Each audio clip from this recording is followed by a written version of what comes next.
अस्सलाम वालेकुम, मैं हूं मोहम्मद हारिस। आप देख रहे हैं हमारा यूट्यूब चैनल GPS न्यू पकनवाल। तो आज की इस वीडियो में हम 5वीं जमात की माशरत उलूम का जो बाब नंबर शिशम है उसका आखिरी सबक हल करेंगे, जिसका उन्वान है ज़र का इर्तिका यानी कि एवोल्यूशन ऑफ मनी।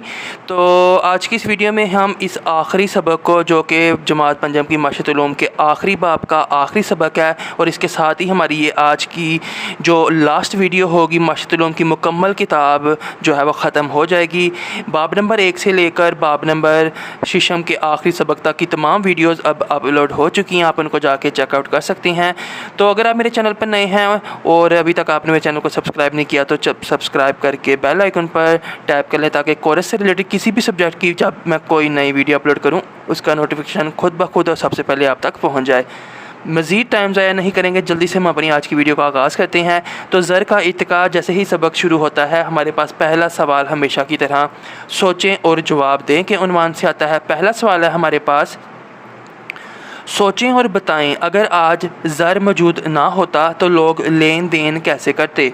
ज़र का मतलब यहाँ पर पैसे हैं, जैसे 10 रुपये का नोट, 500 का नोट, 1000 का नोट। तो पहला सवाल, अगर आज के दौर में ये नोट ना होते, सिक्के ना होते, तो लोग जो चीज़ें लेते और देते हैं तो ये लेन देन लोग कैसे करते। तो आ जाते हैं हम अपनी स्क्रीन की तरफ, जहाँ पर हमने जवाबात लिख रखे हैं। तो सबसे पहले हमारे पास, सोचें और बताएं अगर आज ज़र मौजूद ना होता तो लोग लेन देन कैसे करते। अगर आज ज़र मुबादला यानी कि पैसा या करेंसी मौजूद ना होता तो लोग अशिया के बदले अशिया का तबादला करते, मसलन गंदम देकर कपड़ा लेना या दूध के बदले चावल हासिल करना वगैरह। तो इसमें जो है आपने इसी जवाब को इस तरह से लिख लेना है। अगर आज ज़र, तो इसमें मैंने ये जो मुबादला का लफ्ज़ और वाव डाला है, इसको आप चाहे काट दें, चूँकि सवाल के अंदर सिर्फ ज़र का लफ्ज़ है तो आप भी ज़र ही लिख दें। इसी तरह आप ये ब्रैकेट वाला भी सिर्फ समझाने के लिए है, तो आप सिर्फ इस तरह का जवाब लिख लें, अगर आज ज़र मौजूद ना होता तो लोग अशिया के बदले अशिया का तबादला करते, मसलन गंदम देकर कपड़ा लेना या दूध के बदले चावल हासिल करना वगैरह। तो आप ये मुबादला, वाव, पैसा, करेंसी, इसको काट देंगे, बाकी का जवाब जो है आप इसी तरह से लिख लेंगे। तो ये रहा पहले सवाल का जवाब। दूसरे सवाल की तरफ मूव करते हैं। तो आप अपने पैसों या जेब खर्च से क्या ख़रीदते हैं। तो हम बेसिकली जब बाज़ार जाते हैं एज अ स्टूडेंट, वो पूछा गया है कि आप अपने पैसों से या जेब खर्च से क्या चीज़ ख़रीदते हैं। तो 3 डब्बे दिए गए, हम 3 बातें लिखेंगे। सबसे पहले खाने पीने की चीज़ें, पहनने की चीज़ें, पहनने के लिए चीज़ें, घड़ी, टी शर्ट वगैरह और टोपी वगैरह, पढ़ने और लिखने के लिए चीज़ें जैसे copy, pencil, eraser, ink remover वगैरह। ठीक है, तो ये तीनों चीज़ें आप जो है 3 डब्बों के अंदर लिख देंगे। तो आगे हम मूव करते हैं। अब हमारे पास सबक के अंदर मज़ीद और कोई सरगर्मी नहीं आएगी और सीधा हम एक्सरसाइज की तरफ चलेंगे। तो एक्सरसाइज में जब हम जाते हैं, हमेशा की तरह मेरे करने के काम के उन्वान के साथ पहला सवाल है हमारे पास, बार्टर सिस्टम से क्या मुराद है। तो बार्टर सिस्टम जो है ये बेसिकली आप ये जब आएंगे दूसरे सफ़े पर, इसी सबक के दूसरे पेज पर आपको यहाँ पर ये देखने को मिल जाएगा, लेकिन हम जो है इसका जवाब टू द पॉइंट करेंगे, जो कि मैंने आपके लिए लिख रखा है। तो चलते हैं स्क्रीन की तरफ। बार्टर सिस्टम से क्या मुराद है। बार्टर सिस्टम लेन देन का ऐसा निज़ाम है जिसमें पैसों की बजाय लोग अशिया के बदले अशिया का तबादला करते हैं, मसलन गंदम देकर कपड़ा लेना या दूध के बदले चावल हासिल करना। ये हमारे पास बार्टर सिस्टम का जवाब हो गया। इसको आप एक बार पढ़ लें। यानी कि लोगों के पास पैसे नहीं होते, तो जिसके पास चावल ज़्यादा हैं वो गंदम ख़रीदना चाहता है, तो वो गंदम वाले के पास जाके बोलेगा कि आप मुझसे चावल ले लो और मुझे थोड़ी सी गंदम दे दो। तो इसी तरह चीज़ों की लेन देन जो है वो होती है, अशिया के बदले अशिया के। दूसरा सवाल है हमारे पास, मौजूदा दौर में जेब में ज़्यादा पैसे रखने का रवाज क्यों ख़त्म होता जा रहा है। तो आज के दौर में लोग जेब के अंदर ज़्यादा पैसे क्यों नहीं रखते। तो ये हमने जो है वजह बतानी है। इसकी वजह ये है कि मौजूदा दौर में जेब में ज़्यादा पैसे रखने का रिवाज क्यों ख़त्म होता जा रहा है? मौजूदा दौर में लोग अपनी रकम को इलेक्ट्रॉनिक डिवाइसेस या कंप्यूटर के ज़रिए से दूसरों को मुंतकिल कर सकते हैं, इसलिए जेब में ज़्यादा पैसे रखने का रिवाज ख़त्म होता जा रहा है। तो इलेक्ट्रॉनिक डिवाइसेस या कंप्यूटर से मुराद है यहाँ पर ईजी पैसा, जैज़ कैश। लोग जो है अपने पैसे उसके अंदर रखते हैं और जब किसी जगह पर पैसों की ज़रूरत होती है तो वो इसी ईजी पैसा या फिर जो है जैज़ कैश के ज़रिए से अपनी पेमेंट कर देते हैं। तो इसका जवाब है 3.5 लाइनों का, ये आप इसको नोट कर लें। ठीक है, ये रहा दूसरे सवाल का जवाब। और अब हम तीसरे की तरफ चलेंगे। कोई से 3 ममालिक के मरकज़ी बैंक के नाम बताएं। ये आपको इसी पेज के ऊपर ये सवाल का जवाब मिल जाएगा। अमेरिका, बरतानिया, वियतनाम, और ये जो है मैंने आपके लिए सेपरेट कर रखे हैं। तो 3 ममालिक उसने पूछा, उनके मरकज़ी बैंक के नाम बताने। पहला है अमेरिका, तो अमेरिका का मरकज़ी बैंक फेडरल रिज़र्व। बरतानिया का मरकज़ी बैंक बैंक ऑफ इंग्लैंड। और वियतनाम का मरकज़ी bank State Bank of Vietnam. ठीक है, ये 2 जो है ये यहाँ पर आएगा, 3 यहाँ पर आएगा। चूँकि मैंने अभी इसको जूम कर रखा है तो अलाइनमेंट थोड़ी सी ख़राब हो गई है। तो ये तीनों बैंकों के नाम जो है आपने इसी तरह से लिख लेने हैं। अगर किसी स्टूडेंट को इनमें से कोई एक नाम मुश्किल लग रहा हो तो आप जो है यहाँ पर 4 नाम दिए गए हैं, आप उस नाम को काट कर तो चौथा नाम यहाँ से रिप्लेस कर सकते हैं। अदरवाइज़ वो मैंने आसान ही आपके लिए लिखे हैं और यहाँ से ही मैंने पहले 3 पिक किए हैं। आगे हम चलते हैं। तो दिए गए सवालात के तफसीली जवाब तहरीर करें के उन्वान से दूसरा सवाल है। इसका पहला पार्ट है हमारे पास, बड़े सगीर में सिक्कों और करेंसी नोट की तारीख़ के बारे में आप क्या जानते हैं। तो ये कहाँ से सवाल पूछा गया है सबक में। तो जब हम पीछे चलते हैं तो हमारे पास बड़े सगीर में करेंसी की तारीख़, ये बहुत जो आप पॉइंट्स ये आप पढ़ सकते हैं, यहाँ से ये जवाब लिंक करेगा। लेकिन चूँकि जवाब काफ़ी ज़्यादा लंबा है और वहाँ पर थोड़ा सा टफ़ भी है तो मैंने आपके लिए ये जवाब तैयार कर रखा है, इसको हम जो है पढ़ लेते हैं। बिल्कुल आसान है। तो बड़े सगीर में सिक्कों और करेंसी नोट की तारीख़ के बारे में आप क्या जानते हैं। शुरू करेंगे। बड़े सगीर में सिक्के बनाने का आगाज़ 6वीं सदी ईस्वी 6वीं सदी कबल अज़ मसीह के आगाज़ में हुआ। ये सिक्के चांदी से बनाए जाते थे, इनकी कोई वाज़िया शक्ल नहीं होती थी, इन पर मुख्तलिफ़ अलामतें बनी होती थीं। ईसवी में अरबों ने जब इस खिते को फ़तह यानी कि 712 ईस्वी में अरबों ने जब इस खिते को फ़तह किया तो सलातीन ने अपने सिक्के जारी किए। ये 712 चूँकि मैंने अभी जूम कर रखा है, ये आपने ईस्वी से पहले लिखना है। 712 ईस्वी में अरबों ने जब इस खिते को फ़तह किया तो सलातीन ने अपने सिक्के जारी किए। 13वीं सदी के दौरान अशरफी का इस्तेमाल शुरू हुआ। अब ये 1857 हमज़ा से पहले आएगा में बरसगीर पर अंग्रेज़ों के कब्ज़े के बाद चांदी, कांसी और निकल के सिक्के जारी किए गए, जिनमें रुपया और आना शामिल थे। इस तरह से जो है चांदी के सिक्कों से रुपया और आना तक का जो सफ़र है वो मुकम्मल हुआ। ये आप जवाब जो है दूसरे सवाल का पहले सवाल का नोट कर सकते हैं, जो कि तफसीली सवालात के जवाबात में से पहले सवाल का पार्ट है। तो तफसीली सवालात में से पहले सवाल का जो हिस्सा था वो हमने हल कर लिया। अब दूसरा सवाल हम करेंगे, लोगों की ज़िंदगी में बैंकों का क्या किरदार है, वजाहत करें। तो ये बेसिकली आप अगर किताब में देखें तो ये बैंक वाला पैराग्राफ आप पढ़ेंगे तो आपको ये जवाब मिल जाएगा, लेकिन हमने जो जवाब से रिलेटेड लाइनें हैं वो हमने अलग कर रखी हैं, हम उनको देख लेते हैं। छोटा सा और आसान जवाब है, छोटा तो नहीं लिखेंगे क्योंकि ये तफसीली जवाब है 10 से 15 नंबर का, तो उसी हिसाब से हम इसको थोड़ा सा बड़ा लिखेंगे। तो लोगों की ज़िंदगी में बैंकों का क्या किरदार है, वजाहत करें। लोगों की ज़िंदगी में बैंकों का किरदार झैल में बयान किया गया है। पहला, लोग अपनी मेहनत की कमाई को चोरों के खौफ से बचाने के लिए बैंकों में महफूज रखते हैं। बैंक कारोबार शुरू करने, घर बनाने, गाड़ी ख़रीदने या तालीम के लिए आसान इक़साद पर कर्ज़े देते हैं। बैंकों से माशी सरगर्मियाँ बढ़ती हैं। बैंकों के ज़रिए लोग घर बैठे बिजली, गैस और इंटरनेट के बिल जमा करवा सकते हैं। बैंकों के ज़रिए से लोग मुल्क या बैरून मुल्क रकम भेज और मंगवा सकते हैं। तो ऐसे स्टूडेंट जो इसको सारे को जवाब को याद करना चाहें कर सकते हैं। अदरवाइज़ जो स्टूडेंट्स वीक हैं, जिनसे ये जवाब याद नहीं होगा, तो उनके लिए क्या टिप है कि आप इनमें से कोई से 3 पॉइंट्स याद कर लें, लेकिन फिर आप जवाब को ये नुक्तों की शक्ल में नहीं लिखेंगे, पैराग्राफ बनाकर लिखेंगे। एक लाइन जब ख़त्म होगी तो दूसरी लाइन उसी के आगे से शुरू होगी।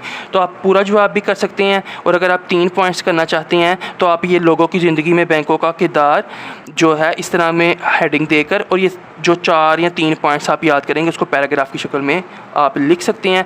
अदरवाइज़ जो है ये जवाब बिल्कुल सूटेबल है, जो कि चूँकि ये हमारे पास तफसीली जवाब है तो ये आप इसको देख सकते हैं। और ये हमारे पास इसका नीचे वाला ही, तो इसी तरह से आप इसको लिख लें। आप सारे पॉइंट्स भी कर सकते हैं, और अगर आपने 3 पॉइंट्स करने हैं, 4 पॉइंट्स करने हैं तो वो भी ठीक है, और आप फिर जो है इनको पैराग्राफ की शक्ल में जवाब को लिखेंगे। तो दूसरा सवाल भी हमारे पास ख़त्म हुआ। तीसरा सवाल है हमारे पास कि मुख्तलिफ़ ममालिक की करेंसियों के नाम तहरीर करें। आपने सऊदी अरब की करेंसी का नाम बताना है, मुत्तहिदा अरब अमारात की करेंसी का नाम बताना है, बाकी के नाम हम सीधा जवाब के अंदर ही डिस्कस करेंगे। तो ये रहा हमारे पास पैराग्राफ। सऊदी अरब की जो करेंसी है उसे रियाल कहते हैं, मुत्तहिदा अरब अमारात की जो करेंसी है उसे दिरहम कहते हैं, तुर्की की करेंसी को लीरा बोलते हैं, कोरिया की करेंसी को कोरियाई वान बोलते हैं, मलेशिया की करेंसी को रिंगट, और कनाडा की जो करेंसी है उसे कैनेडियन डॉलर बोलते हैं। इसी तरह जो थाईलैंड की करेंसी है उसको बात बोलते हैं, और कुवैत की जो करेंसी है उसे कुवैती दिनार बोलते हैं। ये रहा जवाब, इसको जो है आप नोट कर लें, और इसी तरह से आप इसको डब्बों में फ़िल कर लें। आगे हम चलते हैं, ज़र के इर्तिका को टाइमलाइन की सूरत में पेश करें। तो वो कह रहा है सबसे पहले कौन सी चीज़ इस्तेमाल होती थी पैसों के, चीज़ों के लेन देन के लिए पैसों की बजाय। तो ये बार्टर सिस्टम से सारा कुछ शुरू हुआ था। तो ये आप पीछे जाएंगे तो आपको ये नज़र आ जाएगा। सबसे पहले ये देखें आप, बार्टर सिस्टम में थोड़ा सा अगर मैं बुक को नीचे करूँ तो बार्टर सिस्टम था, फिर हमारे पास सिक्के आए, कागज़ी नोट आए, और प्लास्टिक ज़र आया। ये लास्ट है हमारे पास। तो इसी तरतीब को जो है हम यहाँ पर लिख देंगे। तो ये आप चेक कर सकते हैं, बार्टर सिस्टम, धात के सिक्के, कागज़ी नोट और प्लास्टिक ज़र। ये आप इसी तरह से जो जवाब है डिब्बे के अंदर लिख देंगे। ये हम हो गया हमारे पास सवाल नंबर 4 का जवाब। तो इसके बाद हम चलेंगे, सवाल नंबर 5 हमारे पास मौजूद नहीं है। सवालात का इख्तिताम हुआ, सरगर्मियों का आगाज़ है। कमरा जमात में एक फ़र्ज़ी बैंक बनाएं। बैंक की खिदमात मसलन रकम की मुंतकली और तहसील ड्रामे की सूरत में पेश करें। तो आपने बेसिकली, अगर आपने कभी बैंक का विज़िट किया हो तो उसमें एक मैनेजर होता है, एक काउंटर होता है। तो इस तरह का आपने अपने जो कमरा जमात है उसके अंदर सेटअप करना है। ये मैंने नमूने का सेटअप आपके लिए रेडी कर रखा है, आप इसको चेकआउट कर लें। इसी तरह से आप अपने कमरा जमात में जो है सेटअप कर सकते हैं। तो सरगर्मी नंबर 2 है हमारे पास, सिक्कों और कागज़ी नोटों के बारे में मालूमात इकट्ठी करें और एक किताबचे की शक्ल में पेश करें, तस्वीर भी चिस्वा करें। आपने एक किताबचा तैयार करना है, छोटी सी किताब तैयार करनी है जिसके अंदर सिक्कों और कागज़ों के बारे में अपने मालूमात इकट्ठी करनी है। तो ये बेसिकली मैं आपके सामने जल्दी से शेयर कर रहा हूँ, आप इसको पढ़ते जाएँ।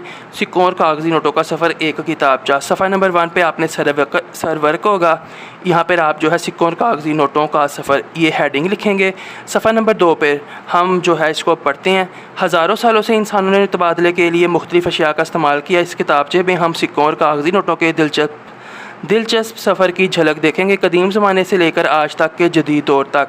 तो ये हमारे पास सफ़ा नंबर 2 आ जाएगा। फिर सफ़ा नंबर 3 है हमारे पास, कदीम दौर में धाती सिक्के तजारत की बुनियाद बने। यूनान, रूम और चीन जैसी तहजीबों ने सोना, चांदी और तांबा इस्तेमाल करके खूबसूरत सिक्के ढाले।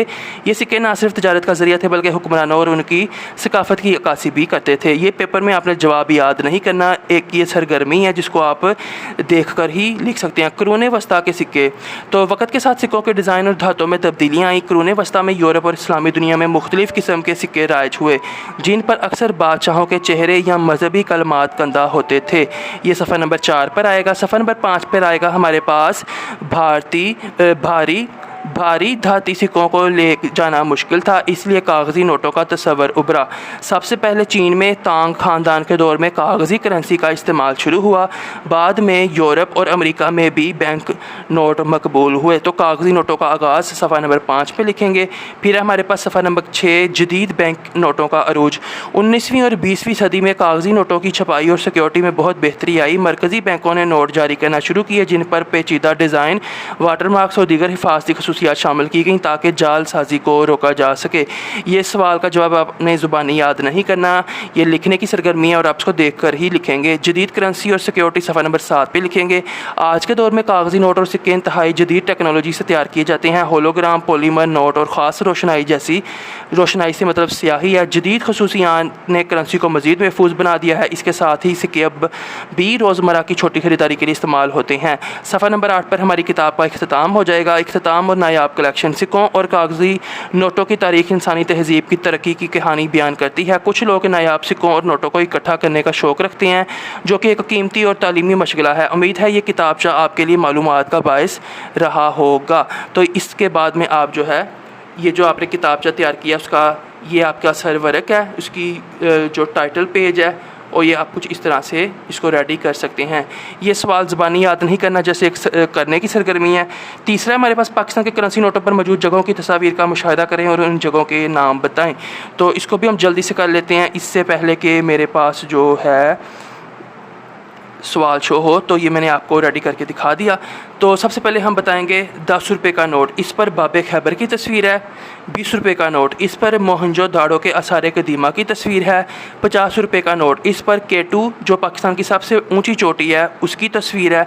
100 रुपये का नोट, इस पर कायद-ए-आज़म रेजिडेंसी ज़ियारत की तस्वीर है। और हमारे पास 500 रुपये का नोट, इस पर बादशाही मस्जिद लाहौर की तस्वीर है। 1000 रुपये का नोट, इस पर इस्लामिया कॉलेज पेशावर की तस्वीर है। इस पर इस्लामिया कॉलेज पेशावर की तस्वीर है। तो अब आप देख सकते हैं कि ये हर नोट के नीचे उसकी जो तस्वीर है वो दिखाई गई है। ऊपर मैंने आपको डिटेल भी बता दी है। तो ये हमारे पास इस सवाल का जवाब हो गया। कि मैं आपको शो भी कर देता हूँ फुल स्क्रीन पर। तो ये थी आज की वीडियो जिसके अंदर हमने आखिरी जो सबक था उसको हल किया। अब हम चलते हैं मशक की तरफ। तो मशक में हमारे पास टिक का निशान लगाना है आपने। घर, प्लाट या ज़मीन की मलकियत पर टैक्स को कहते हैं, इसको प्रॉपर्टी टैक्स बोलते हैं। लोगों की तलब के मुकाबले में अशिया के महदूद होने को कहते हैं, इसे किल्लत बोलते हैं। डेयरी फार्म, बागबानी और जंगलात मिसालें हैं। ज़रई कारोबार की बे पे टिक करेंगे। करीबन 806 ईस्वी में कागज़ी नोट मुतारफ़ करवाए गए। चीन में बरसगीर में रुपया मुतारफ़ करवाया शेर शाह सूरी ने। सरकारी स्कूल, डाकखाना और स्टेट बैंक निजी खिदमात में शामिल हैं। लफ्ज़ सरकारी है तो निजी नहीं होगा, ये क्रॉस करेंगे। अशिया और खिदमात की कीमतों में मुसलसल इजाफे को किल्लत कहते हैं, तो ये भी क्रॉस है। सनती कारोबार का ताल्लुक़ मसनूआत की तैयारी से है, यस इसको टिक बोलेंगे। मुस्बत रवैया एक कामयाब कारोबार की तरफ पहला कदम है, इसको भी हम टिक बोलेंगे। धात के सिक्के चीन ने मुतारफ़ कराए, तो ये हम टिक बोलेंगे। आगे हमारे पास कॉलम मैच हैं, तो ये वही हुआ जिसका डर था। मेरे पास लाइट चली गई है, तो कॉलम मैच जो है आप इसी तरह से इसको नोट कर लें। निजी अशिया और खिदमात किसी शख्स की ज़ाती मलकियत होती हैं। सारिफ मसनूआत या खिदमात ख़रीदने वाले को कहते हैं, यानी कि जो चीज़ें ख़रीदता है। स्टेट बैंक मुल्क का मरकज़ी बैंक होता है और कारोबारी मुनाफा कमाने के लिए अपना कारोबार करने वाले को कहते हैं। ये आप इसके साथ मैच करेंगे। तो कोई चीज़ समझ ना आई हो तो आप कमेंट सेक्शन में पूछ सकते हैं। आज की थी ये आखिरी वीडियो। माशरत उलूम की किताब का हुआ इख्तिताम। मिलेंगे अगले किसी सब्जेक्ट की वीडियो में। चैनल को करके सब्सक्राइब। मैं हूँ मोहम्मद हारिस। अब तक के लिए इतना ही। अल्लाह हाफिज़।